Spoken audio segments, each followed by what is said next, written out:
that is my little mini review on the Becca Apres Glow collection. It's not a collection, it's a face palette.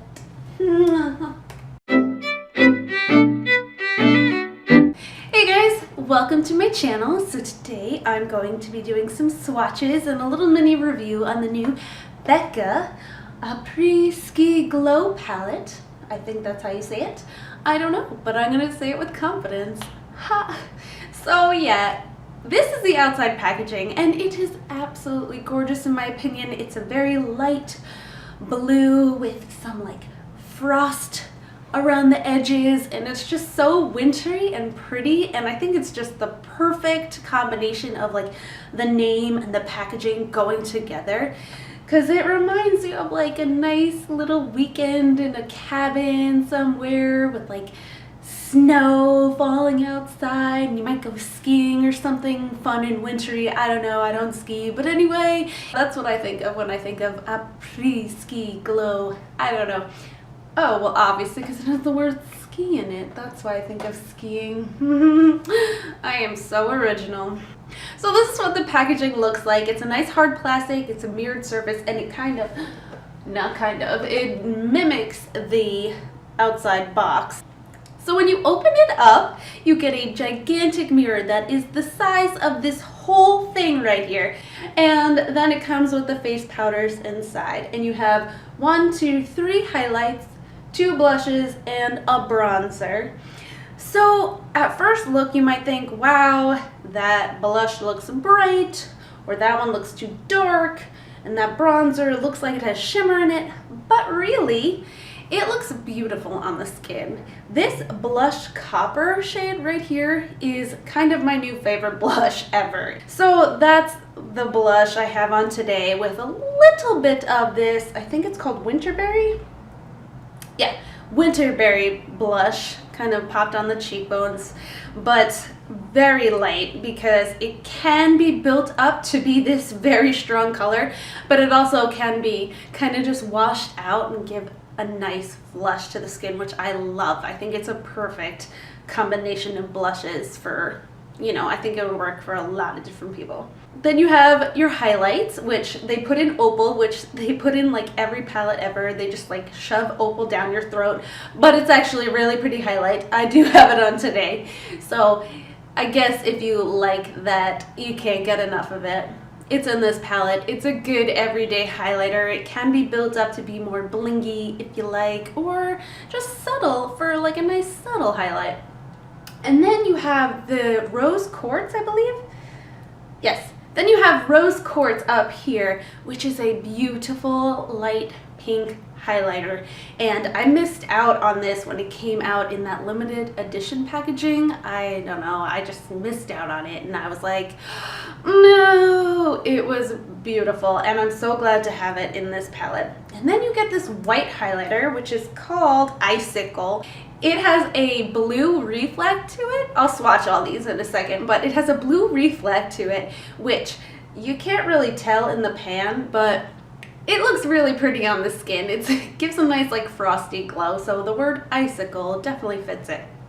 Then you have the bronzer, and in the pan it kind of looks shimmery. I don't know why, but it looks shimmery, and this is bronzed Bondi, and I believe these 3 are all in their permanent line, so that's why they're on the bottom. But it looks like it has shimmer in it in this pan, whereas the full size it doesn't, but it doesn't apply with shimmer, so it's a little confusing. So don't be weary about it if you see shimmer in it and you're like, I don't want a shimmery bronzer, because I know I don't want a shimmery bronzer. But it does look really nice on the skin. I did use it today very lightly. So anyway, I did use this palette today on my face. So let's get into some swatches. So I'm going to swatch the top row first. We'll start with rose quartz. And let's put that right here. Oh, it is so pretty. And I'll just like kind of blend it out on the sides here. Well, I wound up blending it out everywhere. So let's see if you could see that. I'll build it up again. Here we go. Let's See if you can get the reflection. I have a light over here testing out the lighting situation because it's fall and the light goes away very fast. Next, we have the middle highlight, which is Icicle, which is that bright white with the reflective blue. And I actually have this on my inner corners today. I don't know if you could tell, but it is just so stunning. I feel like if you think it's too bright for you, you could always mix it with the other two highlights, like mix it with a little bit of the rose one or mix it with the opal one, and you could tone it down a little bit, or if you're scared, just put it on the inner corners, you know, play around with it. Next we have the Winterberry blush, which again looks really bright in this swatch, but you can just kind of sheer it out and it gives that like kind of just flushed look, and I really like it. Sorry for like the randomness of swatches. Next, I swatched the blush Copper blush, and that is just a one swipe. Like, I'll do it again, one swipe. So, I mean, it looks very scary and pigmented for at least me, because I'm so pale, but it just sheers out to such a beautiful color.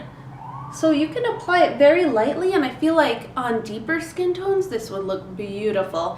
It does have shimmer, like a shimmer to it, but it's not glitter. So it's not like chunks of glitter in your blush. It's just a nice glowy shimmer. Next we have Opal, which is their kind of cult classic original. I don't know if it's original, I'm making that up completely, but that is Opal. That is Opal. Nice highlight. Again, I have it on my cheeks today. And last, we have the bronzed Bondi bronzer, which can be built up as well.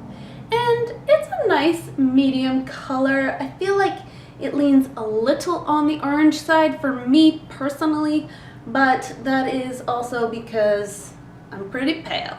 So yeah, with a light hand, I feel like it gives a nice warmth to the face. So these are all the swatches, and again, this is the same color, just swatched it twice to show you how pigmented it is. But as with all of these, you can build them up, you can sheer them out. They have just a nice coloring to them, and sometimes when things are too pigmented right off the bat, it's hard to sheer it out, but these you can build up, and it just looks so pretty on the skin. It gives that nice ski glow. Like the name suggests. So that is my little mini review on the Becca Apres Ski Glow Face Palette. Me personally, I am kind of shocked how much I like it. I've never gotten a Becca face palette before because they never really seemed to interest me. I always felt like the blushes were too dark or the highlights were too dark. But this, for some reason, I don't know, maybe it was the nice blue frosty packaging that like drew me in.